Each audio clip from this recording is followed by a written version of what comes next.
Okay, question number 4.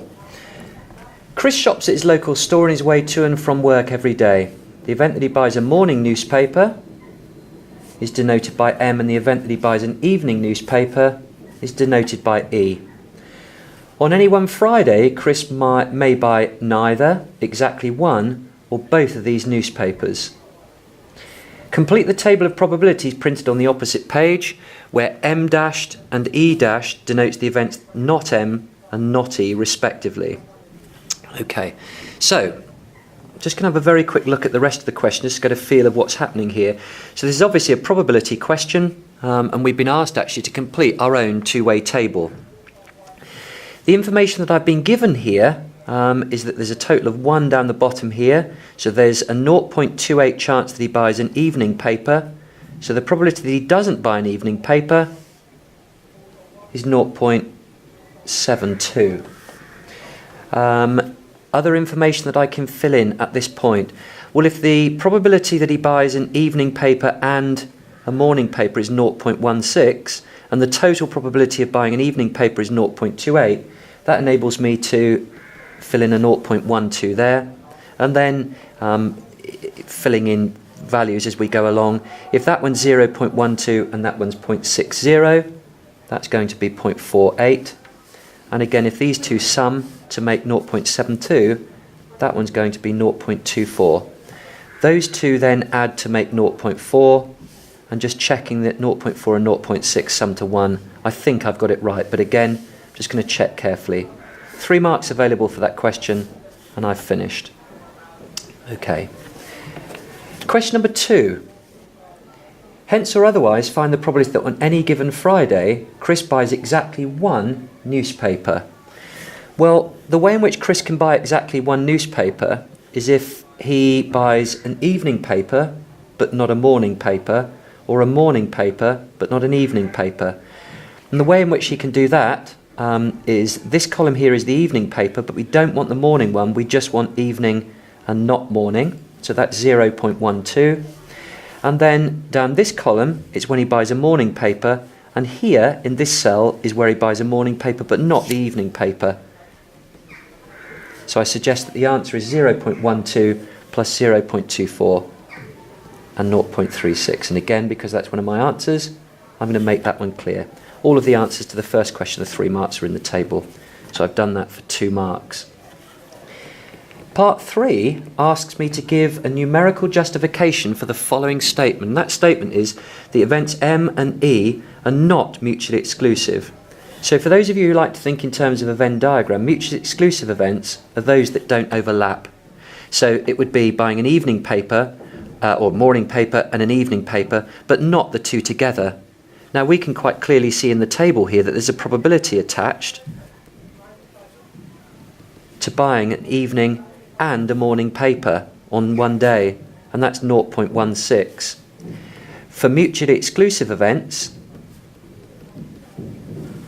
the probability that E intersection M would have to be 0. So in this case, as P E intersection M does not equal 0, the events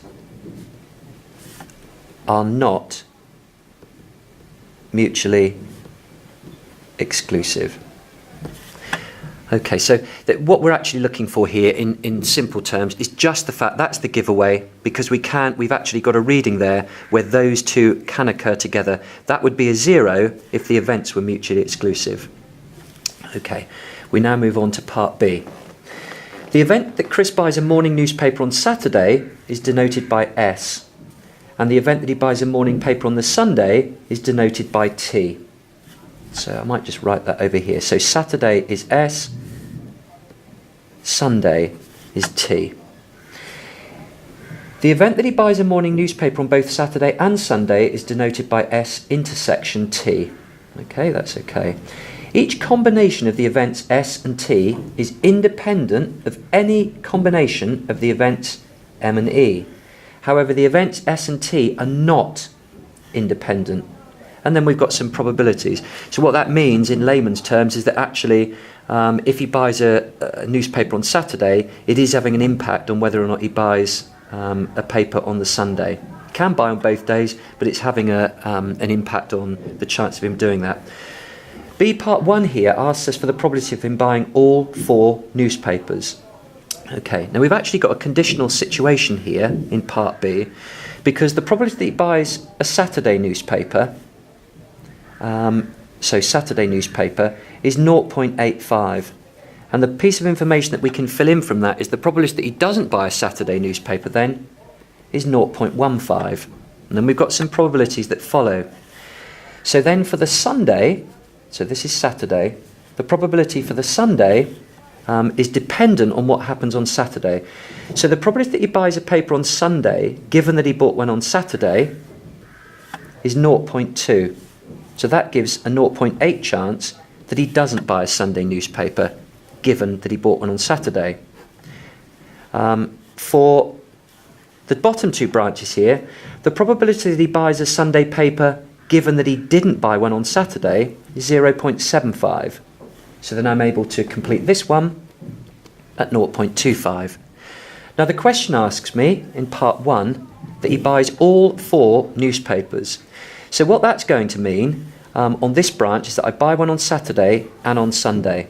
And the probability for that is 0.85 multiplied by 0.2. But I'm going to need to multiply something else there, and that's the probability that I buy one on both the evening and the morning on the Friday. And the probability that that happens was back in the table, and that's 0.16.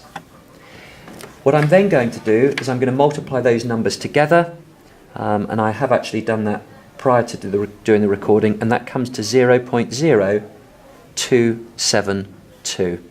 And that's my answer for part 1, which I'm going to underline. The next part of the question asks me for the probability that he buys none of the newspapers. Okay, now the probability that he doesn't buy any newspapers on Friday is 0.48. What I've then got to work out is that I don't buy one on Saturday, which is 0.15, and I'm going to multiply that by the probability that I also don't buy one on the Sunday, which is 0.25. And I'm just going to do that calculation now. So put my calculator back on. 0.48 multiplied by 0.15 multiplied by 0.25. And that's 0.018. Okay, question 4, part C, the last part. State as briefly as possible in the context of the question the event that is denoted by M intersection E dash intersection S intersection T dash. So we're asked to actually describe this, so that would be the probability of him buying a morning but not evening paper on Friday, and then S intersection T dash, so that means a paper on Saturday but not Sunday. And that, in the context of the question, is the translation, if you like, of M intersection E dash intersection S intersection T dash. And we're actually asked after that to find the probability of that. Well, the probability of that happening, M intersection E dash, is up at the top here from my table, and that's 0.24. We're going to multiply that by the probability that he buys the newspaper on the Saturday, which is 0.85, and in turn multiply that by the probability that he doesn't doesn't buy the paper on the Sunday. Well, given that he buys the paper on the Saturday, the probability that he doesn't buy the paper on the Sunday is 0.8. And again, I need to just calculate that, and that will give my answer to C part 2. 0.24 multiplied by 0.85 multiplied by 0.8.